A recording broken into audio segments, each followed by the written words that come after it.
coming back to who you are. So not everyone is Scott, and everyone is CJ, not everyone is Tillman.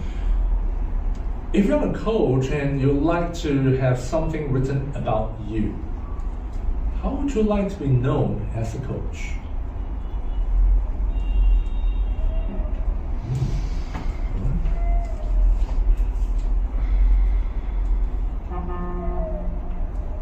I use the words as a thinking partner. Sorry? I use myself as a thinking partner. A thinking partner. Yeah. Fantastic. Anyone else? How would you like to be known as a coach? By the way, you can also ask the online audience. Oh, yes. So I totally forgot about Yeah, that. yes, like so we're having fun here. Use your laptop and then you're not connected to the Zoom. Ah, right. So, yes, online. Anyone as a coach? Anyone can type in the chat box.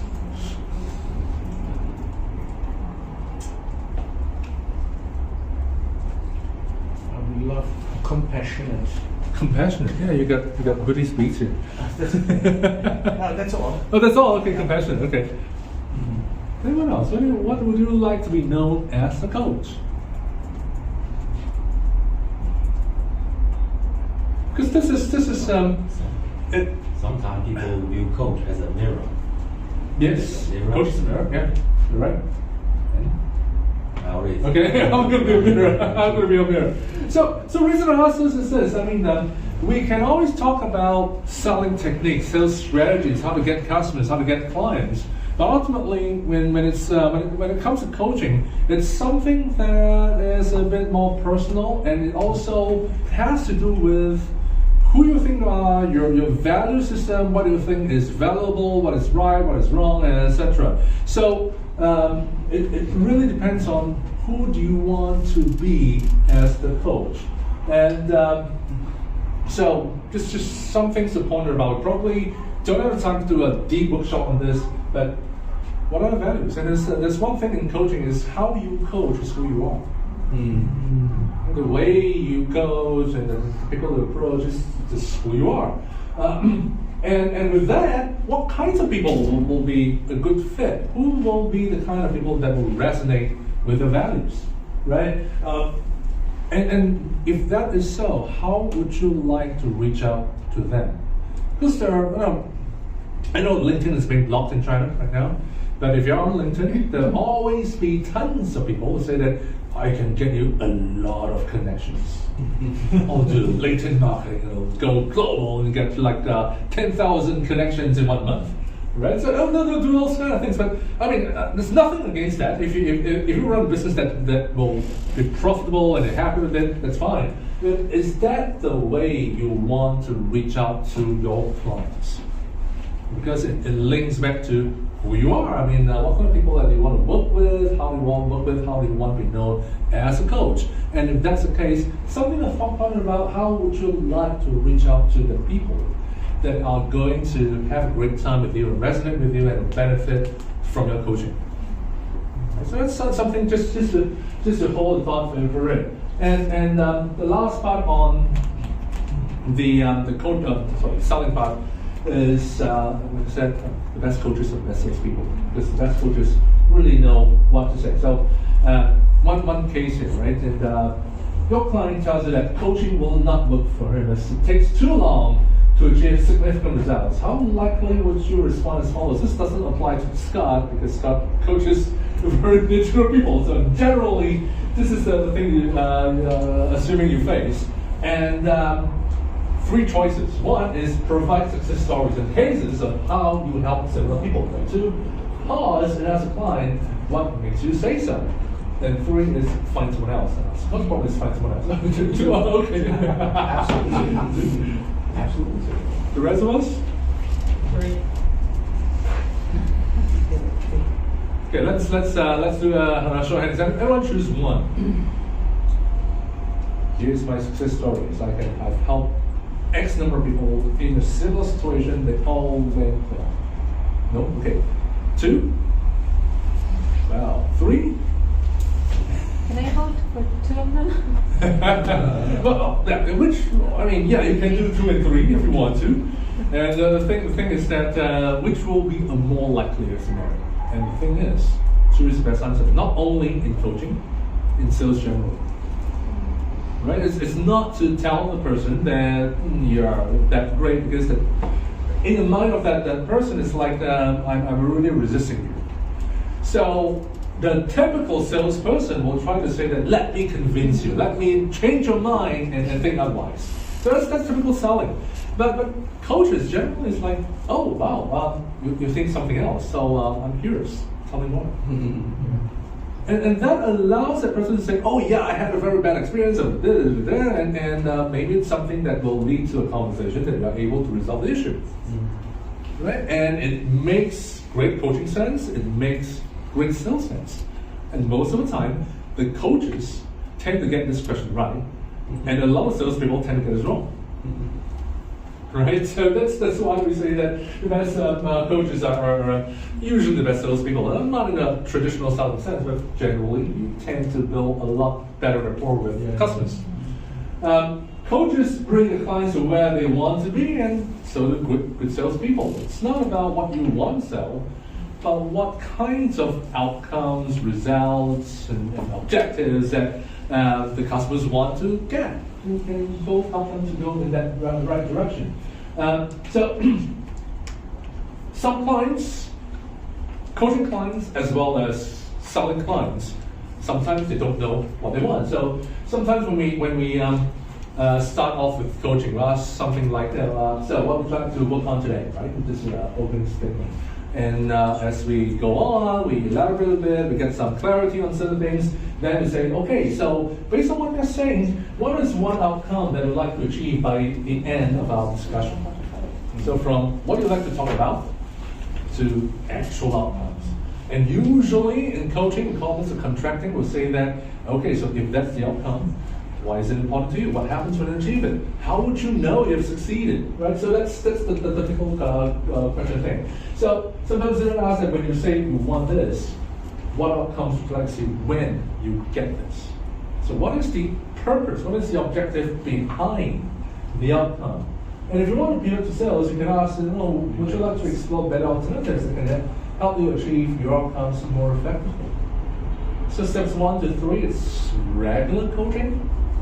If you want to put on your sales hat, a little bit more and say that, would you like to explore better alternatives? Like to work with different ways of getting alternatives. It's just a matter of just switching a little bit and probably can get better results. Questions? Yes. And online solution. Neglecting our So life. there's one thing that I think we haven't really talked about so much, and I think that is very real for many here, is when we really desperately want to get clients in general for the sake of surviving, or for sake of practicing, and just getting more into something. And this part is also influencing how we sell ourselves or how we go into the conversation. And I think we haven't really talked about that inner psychological part very much. And yeah, I'd like to open that discussion or ask questions about that. How to sell when you're desperate? Don't, yeah. Well, don't, but what's the topic of your book? I'm just curious. Winning the B2B sale in China. Okay, so it's B2B in general, and it's okay. Yeah, so it's not necessarily for coaches. Okay, because if you don't mind,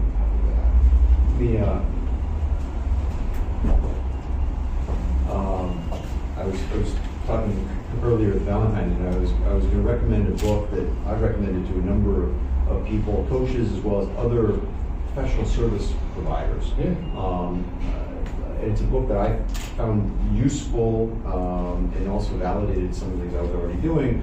The name of it is The Snowball System by a guy with the name of Mo Bunnell. He's not a coach. He actually was an actuary by training. Came up in one of the big HR consultancies doing benefits consulting. But he wrote it from the perspective of here he was this PhD doing the consulting, and then he gets made partner in one of these big firms, and the first thing that they want you to do when you get made partner is to sell. And the last thing that they do any training on is selling. You got it. So he had to create his own system. And it was truly this you're selling yourself as an expert, and there's a lot of really practical things in there. How do you get that? The snowball obviously is the metaphor, but how do you get that snowball rolling such that it continues to roll and continues to pick up additional snow? Thank you. Yeah, we're talking to some of the professional firms as well, and then one of the key things that we want to find out is how to make their best performers sell, because they're all auditors, and auditors don't sell. But if you're a partner, your job is to sell. Yep. And one of the realizations they had was, the better partners that they had actually are more, they think a lot more for their customers. So the customer comes to them and say, hey, can you do auditing for us? The partner will say, okay, what would you like to audit about? What are your key concerns? What else is needed to make, whether it's your accounts, your financial performance, a little bit better? Right? Besides auditing, is there something else that we can help you to make you in better financial shape? So they'll go into this, and in a way, yeah, there are salesy questions, but the root of what makes them ask this question is they really genuinely are thinking about their customers, how to bring the customer to a better place in all that financial advisory, auditing, and whatnot. So it's part of it. And in terms of, please don't sell when you're desperate. That's what they're saying as well. Please don't sell when you're desperate. Because when you're desperate, when you are like late in your mortgage, you really need money, all you are thinking of is yourself. How am I going to get out of this hole that I just dug for myself? Right? You're not thinking, you're not focusing on the customer. So that applies for selling coaching services, it applies for selling anything. Don't sell when you're desperate. Try not to get yourself into a very desperate situation like you gamble all your money away in the casino and you owe loan sharks a lot of money. That's not the time to sell. Yeah. So I have a question. Before you mentioned something about sort of cautioning the clients of what would happen if you didn't, so a message in action basically. Yeah. So my question to you is, how do you convey that message beforehand? If you don't take this action, this will happen. So how do you convey that without, as presenting yourself? Sure. Is there a way to do that? That's what just echoes what Scott just mentioned. When before we get to that, we ask them, so what are your plans? What do you intend to do in the next whatever? The next quarter, next year, the next job, the next thing you do, whatever it is. And then only then we ask them, okay, so what happens if you don't do it? So what you're saying is that only happens during the conversation, not before. Usually it's during the conversation. Could be. Okay. Okay. I have a disclaimer first. I don't know if my wording will be cool enough. Anyway, so we're talking about many different scenarios, and all of them already rely on having clients. You know what I mean? Like, now the question is, how do we convey the message? And every scenario we give is already, we are kind of having a client ready.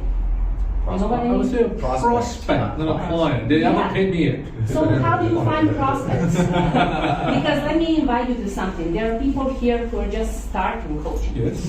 And they don't know where to look for clients. So we come here to learn where to find clients, how to sell, and then we listen to stories. Let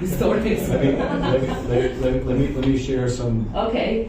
If it's about CEOs. No, it's not about Okay. it's not about Thank you. Two of my words might be. out of context. I'm completely right. The book that I recommended earlier. Okay. Right? One of the places, and I can share from when I decided to become a coach 5 years ago, because I never coached professionally. Obviously, as a manager and as an executive, I'd done a lot of coaching, but I never done it for in exchange of fees with that. And one of the first things I did, and it turns out this is exactly one of the things that is talked about in this book, is I made a list of, in my case, it was 150 people. It doesn't have to be 100 people, or it could be 50 people. These were people who I figured are influential in some way, have networks of their own. Some of them were potential clients, but most of them were not. And I then committed myself to contacting all of those people. In my case, it took me 3 months to contact all 150 people. By the time I got through those 3 months, I had 450 people on my list. Okay? And the key there was that at the tail end of every conversation, which really was just about, I wanted to tell you about what I'm going to be doing. Okay? You should be aware. And now that you're aware what I'm going to be doing, that I'm launching this coaching practice, do you know anyone else that I should talk to? Again, not that I should sell to, not that is going to become a client, but do you know anyone else? You know what I just told you now. Do you know anyone else that would be a good conversation for me? Absolutely. Here's a list of those people. And that got the snowball going. That is, I mean, there's other pieces that you can sort of add to that. There's a whole host of things that I'm sure CJ get out of that. But that for me worked because I did have an network and people did know who I was. If I didn't have any of that, if people didn't know who I was, I think you could take a similar tack but just create it a little bit differently. You've got a room full of people here. Who should you be talking to, based on who they know? Because most of us are frankly not competing with each other. Most of us are complementary to each other. Thank you. Yes. Sorry, your name is? Lois. Hi. I just want to share a real story that happened like 2 days before, and I was very touched because I'm a very lazy person and I'm not a good sales. Usually lazy people are smart. So I knew the way to contact different people I know who are in my network, and I believe there are a lot. But because I'm lazy, and I was, I don't want to contact so many people. So I was thinking, what is the most efficient way? So I was thinking about the pull instead of push. So like how to pull them to come to me. So, and I found that nowadays a lot of people like to watch videos, right? So I'm not good at video as well. So I was thinking that how to, get some people to help me to make at least one video about myself, because I also transitioned from an HR to coach. So not everyone knows I'm already a coach.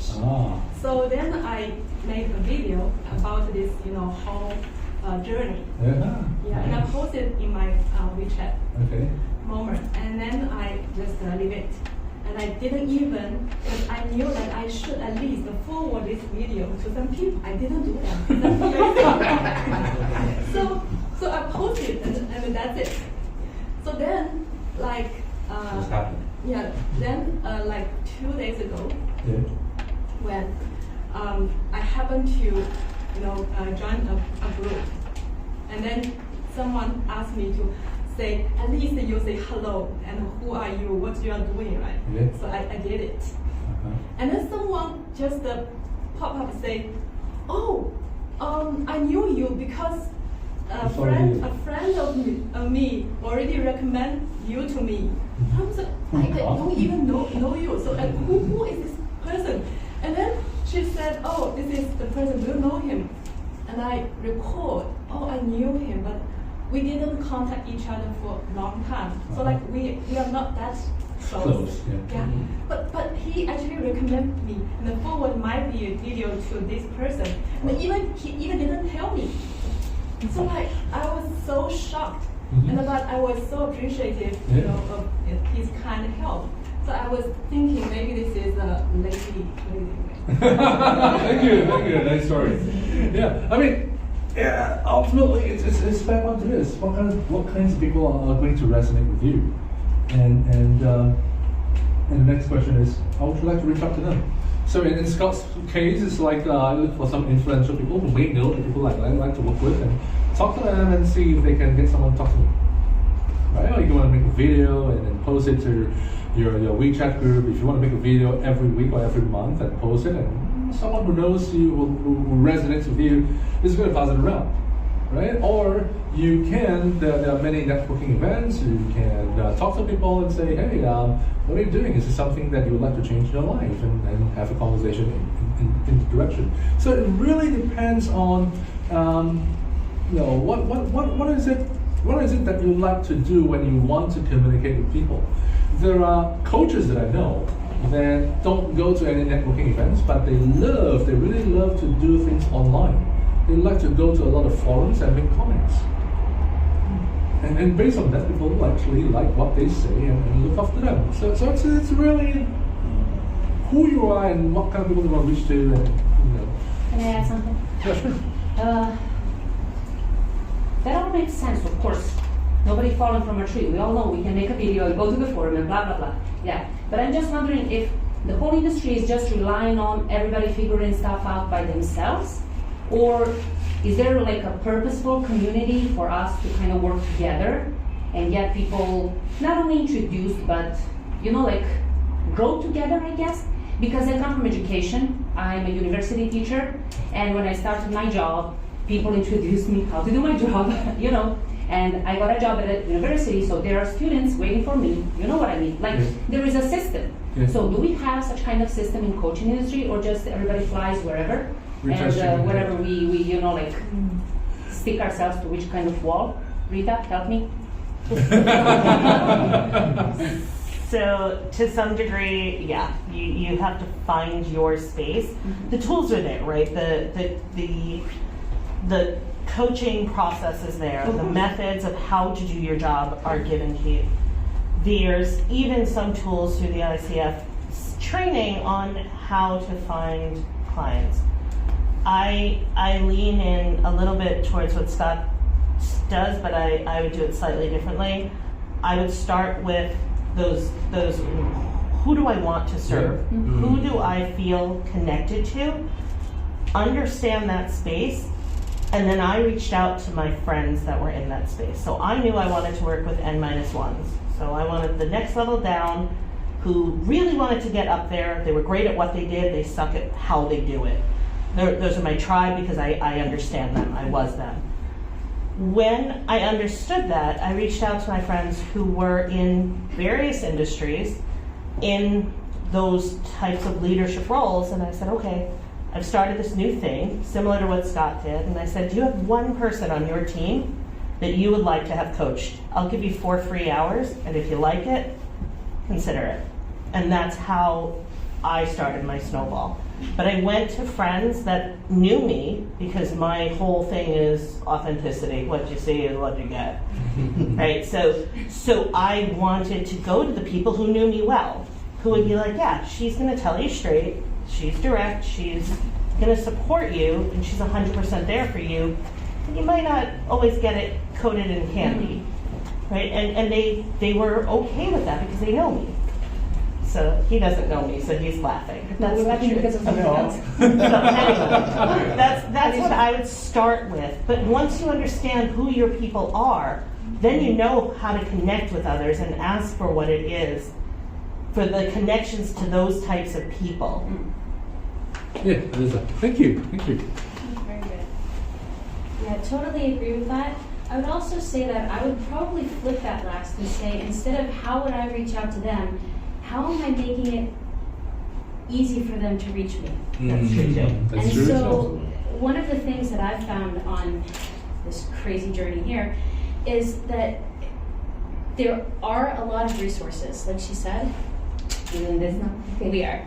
There are a lot of resources out there, but it's freaking overwhelming. Mm-hmm. Yeah. It's very overwhelming. And most of us really want to coach. And so taking the time to have a part-time job of learning how to do sales and marketing seems a little painful because it's taking away from our time to do what we do. Like right now I'm working with a medical clinic and I'm coaching the doctors and things. These doctors just want to heal people, but I'm like, but you gotta make a video. And I'm like, and so we have to upskill them, but we have to do it as efficiently. But I think there's a lot of coaches now that are helping with this, people like CJ and other people. I know Dino has a program, I know I have a program, but these kind of things are helping people because we've come through those weeds and then we've done that. But one of the things that I would also caution people on is even in presentations like this, we have to be careful that we understand that we can get stuck in the semantics and we can get stuck in the concepts, and we can get stuck in the motivational speak, but at the end of the day, there are practical work steps that people have to take. And a lot of coaches let their imposter syndrome or whatever it is keep them in this rut and they don't take the practical action. And I did it. I've been through that. Like I came out the other end. And part of it was, if I want to create channels for people to reach out to me, I got to do the work. Yeah. And I've got to not only know who it is that I'm supposed to target, but I have to know how I want them to be able to reach me. Like she said, I have to be able to know who I want, but I have to put myself out there. Yeah, you have to be accessible. And so now, like, I'm not really doing a lot of selling because people are coming to me, which is kind of what I want. Because it's a lot easier for me. They come to me, we have a conversation, see if they're a fit, like you said, and that's super easy. But you guys know, most of you here know that I've worked my ass off to do that. I have. That's why I've been so visible. So just make sure that you also know that there's practical steps that you can take and use those resources online to figure those out, or get a coach or a program to help you if you want to fast track. I would just like to add one thing that Dino said and Scott said, and really zone in on this. You have to be consistent. There are coaches out there who are trying to be everything to everybody, and when you look at them, 1 minute they're talking about DEI, the next minute they're talking about culture, the next minute they're psychological safety, they're all over the map. And if you're not clear on who you are, your authenticity starts to drop. And then that's something that I was half joking a little earlier because I don't actually sell. I've only ever gotten work as referral, but I definitely suffer the imposter syndrome. That's totally me.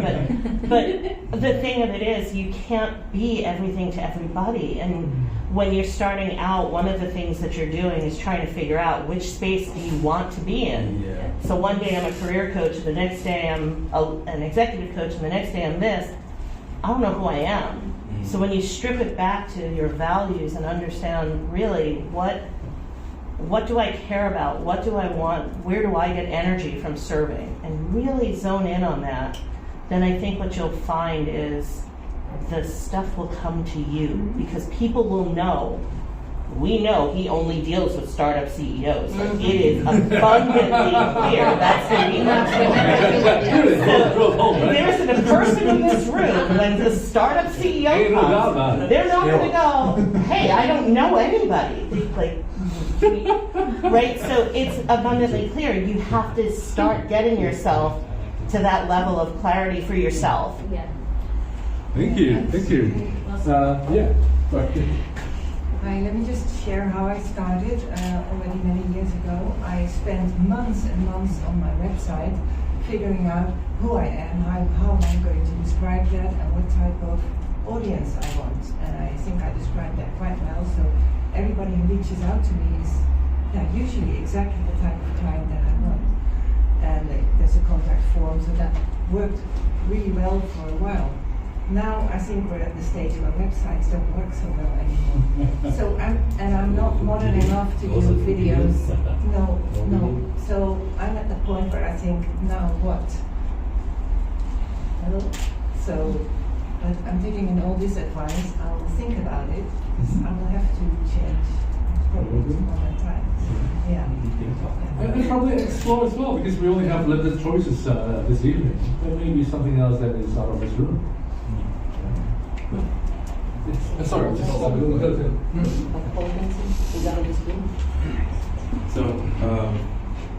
thank you for that. That's all well and good, and thank you, Kate, for asking that, because I'm also starting out, and I came here today to kind of learn how to pricing and stuff.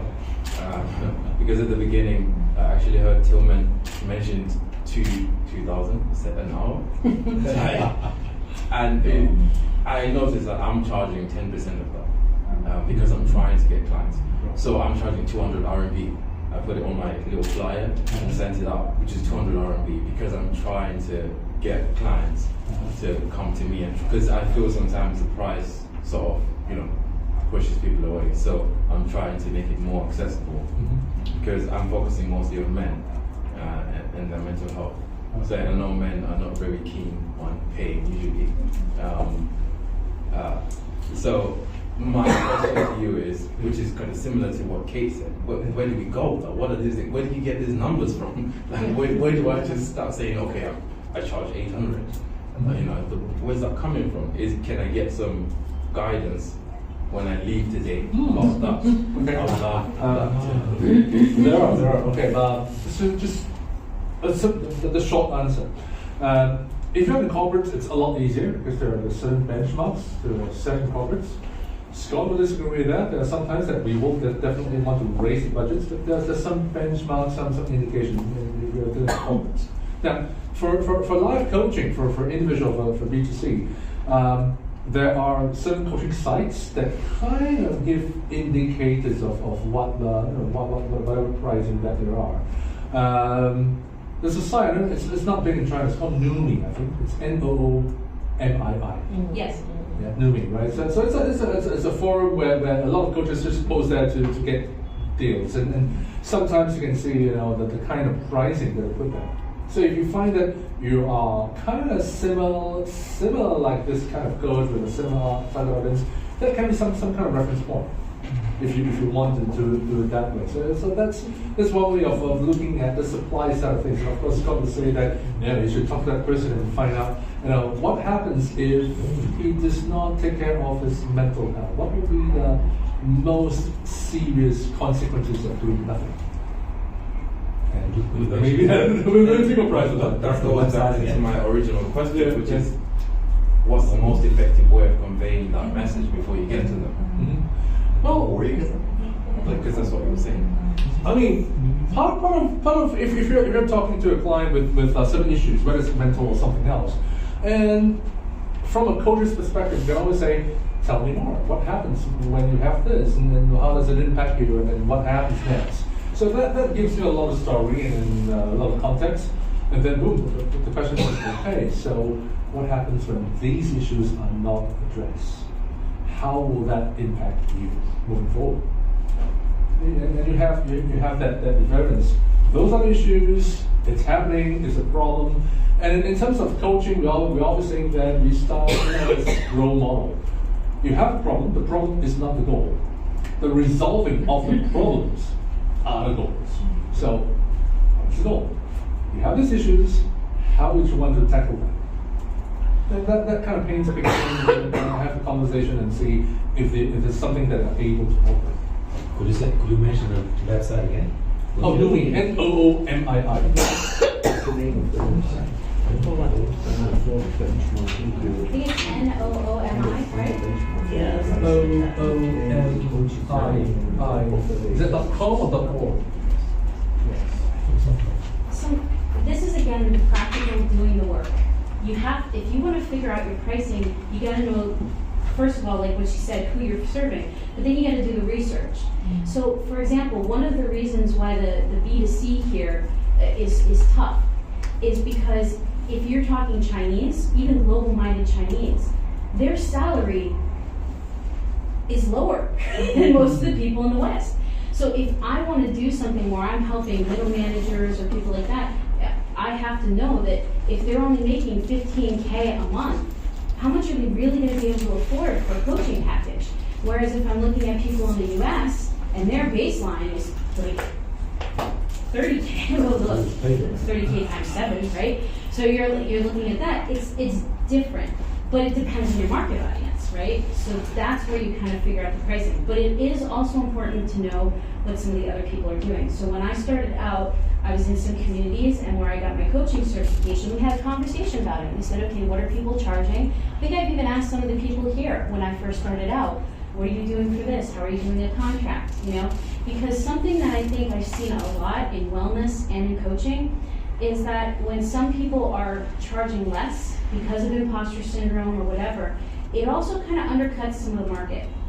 And it doesn't do them a service, and it doesn't do everybody else a service. So it's good to kind of know what people are doing, like some type of agreement and stuff in some way. Not because of competition, because like Scott said, we're really not all competing with each other. The person who's going to like me is probably not going to like other people here, right? And that's just normal, right? But it's good to kind of get some ideas of the baselines for some coaches. So I can talk to you about that too. But there's lots of ways to find out. But you got to do the work. You got to do the market research. You got to know who you want to serve. So like if I'm going to the U.S., like he said, Numi. But see, the thing with Numi is it's different. China and everywhere else different. Very different. The way that you have to sell yourself here in China, which is why he does his book B2B in China, I'll plug your book for you, is because the way that you have to sell to people here is more subtle than you do in the US. In the US, you gotta be in their face. I mean, Tony Robbins is like, yeah, you're awesome, start dancing, you know? But here, you can't do that. Like, honestly, you have to like put something in the screen and maybe they look at it and research it and then they come to you. It's very subtle, it's more indirect because their communication style is different. But you won't know that unless you do the work and you do the research. And I think you would raise your hand earlier. Yeah. I actually wanted to recommend 2 books that I really love. When I started The Prosperous Coach Yes. from Rich Litvin, that book is a game changer for coaches. I read that book before I knew what coaching was, and that was a book that inspired me to do what I'm doing today. As well as Ask Who Not How. Now, that's another game changer for coaches who really want to scale. And you know, one of the things is we got to realize that we can't be a one-man army. We got to really think about things as a business leader. Yeah, because you are a leader, you're running a business. You know, as a coach, there's a coaching practice. Also, there's the business. And also, I want to put it out there for coaches who really want to launch their business to 6 figures. I'll offer free complimentary clarity session to any of you. Yeah, where we just sit down and get clear about what you're about and where you want to go. And that's free on the table because I also do work with coaches who are just starting out because I know how hard it was for myself when I was starting out. You know, you said 6 figures, right? Yes. Which currency? When you're in China, you work in China. That's right. I just want to throw 2 thoughts out there. First of all, the rate that you're charging right now is less than the cost of an English teacher without any kind of certification. So bear that in mind, that somebody would pay more for, forgive me, a housewife who is not a native English speaker to teach them English than what you're willing to charge somebody for your skills. So I told you I'm I correct. would add that it's a limit. I did say it's a limited time offer because I put that and then I put limited time offer on the thing so that when I figure out how much I would try and meet. So the second thing I would think of is the velvet rope strategy, which is kind of where he went, which is genius, but he does not suffer the imposter syndrome that I have, and he's got like hoops of credentials that I don't have. But the velvet rope concept is, if you want it, you're going to pay for it, and you want to see what's behind the screen, right? So that concept of not everybody gets in, the bouncer decides who gets in. So you shift the mindset. I only deal with CEOs. You shift that mindset. I'm not talking to you. This is who I speak to. So men's mental health is a huge issue. Are you addressing it directly? Are you going to companies? How are you strategizing your marketing? Not necessarily the price point, but how are you strategizing your marketing would be where I take it. Ping-ponging back and forth. Yeah, just to balance out. I mean, charging more, fine and well, but everyone starts somewhere. And in terms of being able to telegraph the value, going back to CJ's point on value, which is very psychological, we as coaches are the worst source of credibility when it comes to value. The best source, I would suggest, for credibility when it comes to value is previous clients. And when you're starting out, getting your first clients at any price, or even for free, is a great way to start validating the value. And when I was starting out, I did several very low cost, compared to what I'm charging today, very low cost engagements.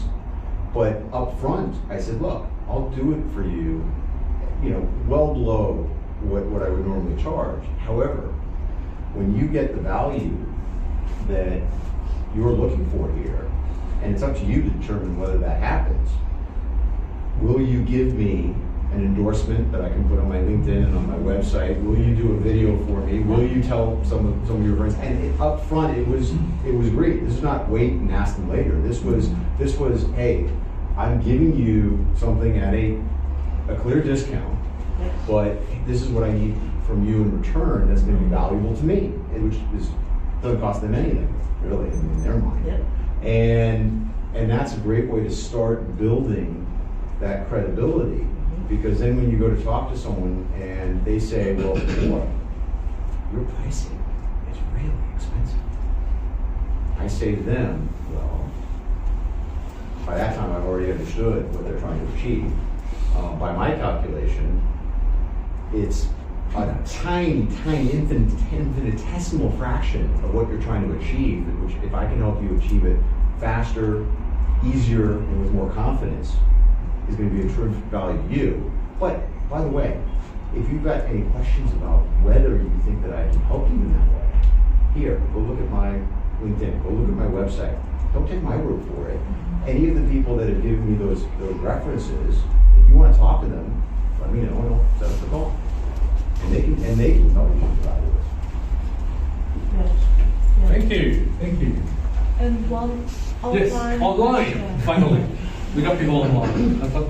Helen says how to deal with the new client who is not clear of what she is trying to achieve or change specifically. The client has no coaching experience before. Okay, how do you deal with clients who don't know what they want? Ask it. Spend one session. Yeah. Go ahead. Ask them and spend one session. You say.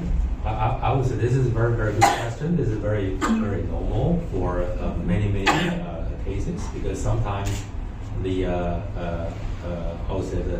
coachees were sent by the organization to say, hey, you are very good talent, you have good potential to grow, and then they give you a coach, and you figure out how to manage your time with the coach. And this has happened for many times. And I think the first thing is to do is that why companies send you to this coaching session. Then ask this question. And also, second question you can ask that, what do you like to enjoy the time with the coach? Normally I go with this. And then use don't push too hard, because these guys are so busy with the day-to-day works. And then spend one session, maybe one and a half hours maximum. You will find out what he wants from this coaching. Fantastic. I know my experience. I know one coach that what he does is to, when he gets into this situation, is ask the other person, we have 1 hour to spend, and what is the best use of your time right now? You're going to talk to me for 1 hour, right? Maybe you have paid for it, maybe your company paid for it, doesn't really matter, but you're going to talk to me for 1 hour. What will be the best use of your time? Just let it, if there's no clear issue, it doesn't really matter. It may be something that just came to the mind at that moment, and that's what matters.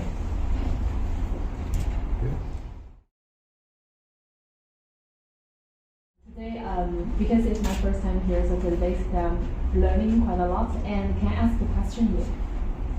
Is there anyone have any sales background among all these coaches? Everybody. Formal sales background. Okay, cool. Yeah, because I thought, I know coaches usually ask questions, and so today in our workshop, most of the questions are and answers. But I'm really curious and wonder, as CJ has a sales background, so and also I had being consultative sales for 6 years, so I know sales really have another mindset. So I wonder like how do you like combine these two mindsets together, or how do you combine them together? Like the example I gave just now about salespeople trying to overreach and prove that they really can solve the problem, usually are the wrong way to sell. Right? And if you're looking at consultative sales process, it's always about seeing things from the customer's perspective. So in consultative selling, if you look into the materials and the content, they say, oh yeah, you're gonna ask questions, you're gonna find out what will happen if they don't do anything, what's the cost to them. But behind all those tactics is what is the kind of result that the customer wants, and how is it that you're able to deliver the result. So if there's a good fit between what they want and what you sell, great, let's do business. If there's not a very good fit, then maybe that customer is not for you, and it's probably better for you to spend your time on other customers. Right? So that's in a nutshell, consultative selling in 2 minutes. Right? So in a way, I find that there's a lot of common themes between consultative selling and coaching. Yes, exactly. Yeah, so that's how I found it. And the only thing is that, okay, in sales you got to think about your company's profits, right? You can't give everything away. So that's somehow that you got to think about. Don't lose money while selling. But other than that, it's really being focused on the customer and see if there's a good match between what they want and what you can provide. Yeah, thank you. Thank you. Just wonder like if there is a perfect balance point. Like there could be a perfect balance point, but the balance point is always changing, because the people you're talking to are changing, the needs are changing, the state of minds are changing all the time. So there could be a perfect thing, but it's not a constant thing. Oh, thank you. Thank you. And